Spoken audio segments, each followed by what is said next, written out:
Well, good morning. Good morning. It is Wednesday, February the 14th. It's Valentine's Day. We're going to go straight into the King James Bible, the book of Genesis, and this is chapter 45. Put my ears back in, my hearing aids. Chapter 45. Then Joseph could not refrain himself before all them that stood by him, and he cried, "Cause every man to go out from me."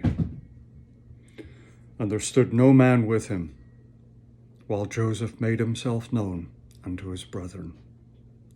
And he wept aloud, and the Egyptians and the house of Pharaoh heard. And Joseph said unto his brethren, I am Joseph. Doth my father yet live? And his brethren could not answer him, for they were troubled at his presence. And Joseph said unto his brethren, Come near to me, I pray you.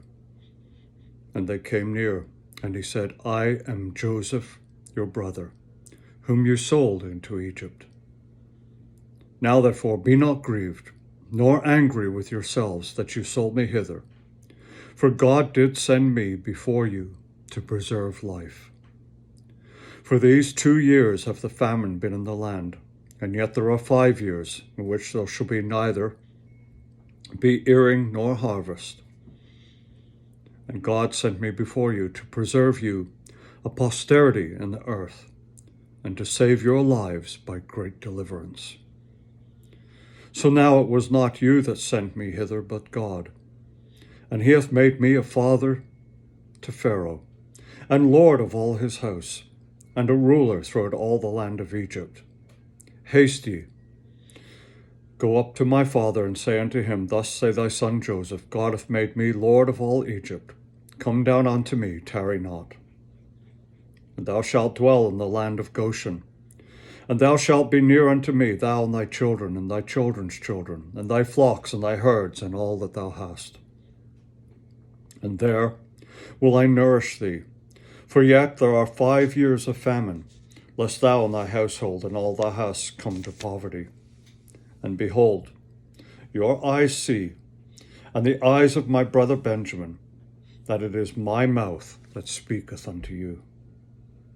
And you shall tell my father of all my glory in Egypt, and all that ye have seen, and you shall haste and bring down my father hither. And he fell upon his brother Benjamin's neck and wept, and Benjamin wept upon his neck.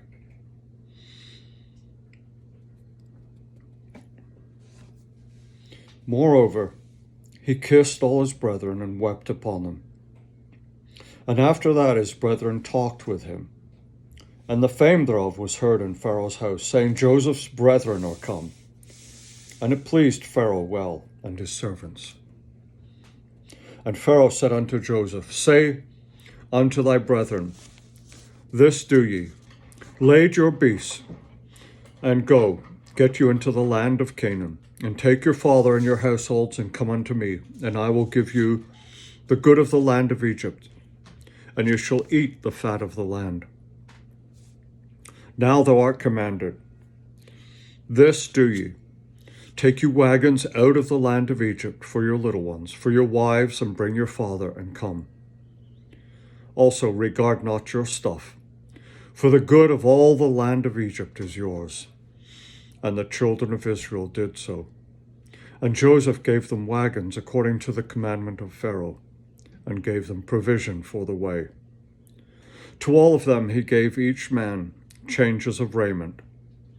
But to Benjamin he gave 300 pieces of silver and 5 changes of raiment. And to his father he sent after this manner 10 asses laden with good things of Egypt, and 10 she-asses laden with corn and bread and meat for his father by the way. So he sent his brethren away, and they departed. And he said unto them, See that you fall out not by the way.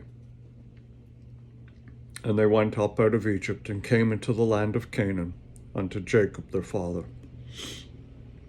and told him, saying, Joseph is yet alive, and he is governor over all the land of Egypt. And Jacob's heart fainted, for he believed them not. And they told him all the words of Joseph, which he had said unto them. And when he saw the wagons which Joseph had sent to carry him, the spirit of Jacob their father revived. And Israel said, It is enough. Joseph, my son, is yet alive. I will go and see him before I die.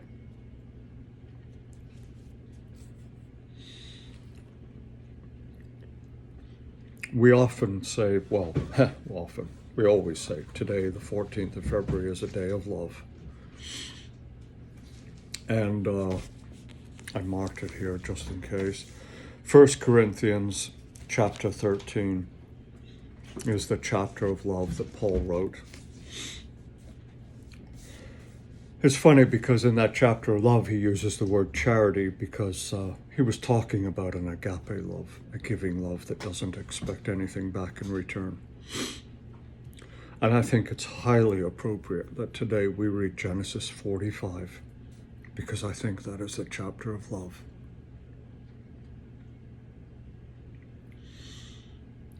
Jesus commanded us to love our enemies.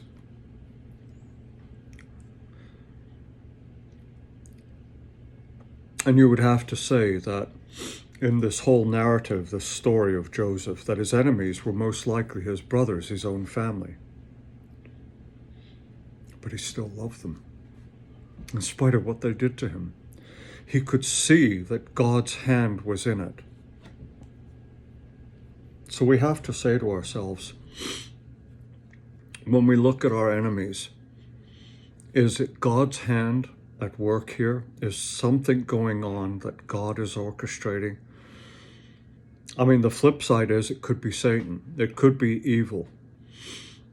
But in either case, it is a spiritual force and not the person themselves. I've heard many different, I've heard both different versions of this, and people say that we are inherently evil, and some people say we are inherently good. I would say we are inherently good, but we're smeared with the original sin. We purge ourselves of that original sin when we give ourselves to Christ. But even before that, I think that we are, by and by, 99.9% of the time, good people. But when that 0.1% takes over, when that evil creeps into men's hearts and it just spins them around the wrong way, it is evil. It is evil that's perpetrating over in Israel today, in the Gaza Strip, in Lebanon, in Syria, in Iran, in Yemen. It is evil that is perpetrating. Poor old Egypt sitting on the fence. They got rid of Hamas when they moved into Gaza, and they don't want to let these refugees escape from Rafah in the south of Gaza into Egypt for fear of the fact that Hamas will infiltrate them with the refugees. And so they've closed the border to them. And that's made Israel's job all the more worse. But, I digress. Getting back to this chapter, this is God at work. Everyone in this narrative is acknowledging and learning that God had a plan. So how can Joseph be angry with his brothers when he said God was working, it wasn't you? I should imagine the brothers had an awkward moment when they went home to Jacob, who right at the end is called Israel, and said, hey, Dad, guess what? Joseph wasn't eaten by an animal. We kind of faked that. We sold him into slavery into Egypt. They had to confess, didn't they? But the good news is Joseph's alive, and hey, guess what? It was God orchestrating us all along. I don't know, I bet they had some awkward moments there. But they fessed up, didn't they? They confessed. They went back and they stood tall in front of their father and in front of God, and they told him the story. This is what happens when agape love comes into your life. Now, today is a celebration of a personal love. I think Pastor Ron actually did a breakdown on the loves. Let me see, I got it here. Eros, in love. Then there's the love that is associated with emotion. Eros, or being in love. This is the love which drives us together in mutual physical love. Okay, then we have agape love after it. So there is a Hebrew and Greek word. I did a video on love. I'll see if I can take it out. It's actually right back in YouTube. It's one of my videos that I did. I think I did. I know I wrote about it, the different kinds of love. And maybe I'll just do a quick video on it and read it and put it up. But this chapter 45 is agape love. This is unconditional, charitable love that expects no return. This is the kind of love that God is talking about when he says, love thy neighbor. When Jesus said to love your enemy, to love your neighbor. Agape love. Charitable love. Have a great day.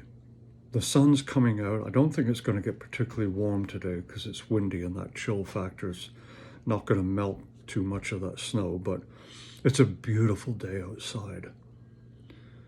Spend time with the one you love. And if there's nobody there, there's always Jesus. And spend time with the one who loves you more than any one person could ever love you. And feel the warmth of that love in your heart. Because that's a love that is unsurpassed. That's a love that cannot be beaten. That is a love that is the highest form of love that you could ever experience. Sit down and read 1 Corinthians chapter 13 about love. And remember, God loves you. I love you too. Have a great day. Thank you for listening. Thank you for watching. Thank you for sharing. Thank you for liking. And I'll speak to you tomorrow. Bye for now.